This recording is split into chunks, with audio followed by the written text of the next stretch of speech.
What is a guide to dining in Raleigh and its suburbs? CBS 17's Bill Young sat down with the publisher of Raleigh Magazine for a look inside their annual Best Restaurants issue.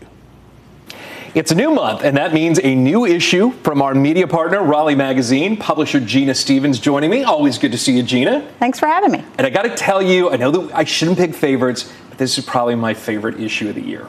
It's one of my top 2 or 3 for sure. I love this issue. I mean, it's fun. We spend 6 months eating our way through Raleigh, trying to narrow down the best restaurants. And we had a bunch of new restaurants open this year.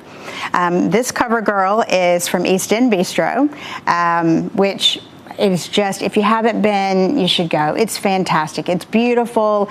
The food is great, of course. The hospitality is wonderful. And as I like to say, people will tell you it's expensive. Everything's expensive, but you can have a burger, you can have a drink on the patio. It's worth checking out. We all like having a place that is for a special event. Yes. And that would be a great one to put on the list. It is. And then I know that you had the opportunity to name the best new restaurant, which had to be tricky, because there's a lot of good new restaurants. There are a lot of good new restaurants, and this caused some debate in my office over and over and over again. But it's La Terraza, which, the planets aligned. It's that beautiful piece of real estate, at the rooftop of the Dillon. It's Samad Hatchby, who owns Molino, who knows a whole lot about creating beautiful spaces. The food is fantastic. You feel like, again, you've been transported somewhere else. So it's fantastic. And I want to make mention that you all didn't just confine this list to just the city of Raleigh. Right. We do the 20 in Raleigh, but we also look around the suburbs and picked our 5 favorites. And there's some great spots. Wake Forest is on the list, Apex, Cary. There's some good spots. All right. So we have to talk really quickly about the Cocktail Classic. Yes. Speaking of food and drink, so we're bringing back it was a sold-out event last year. This year it's November 16th. It's our 10 Bartender of the Year nominees. They're paired up with a classic cocktail, like a martini, a daiquiri, a old-fashioned, and they do their own spin, their own twist. You sample the drinks. There's great food. There's entertainment.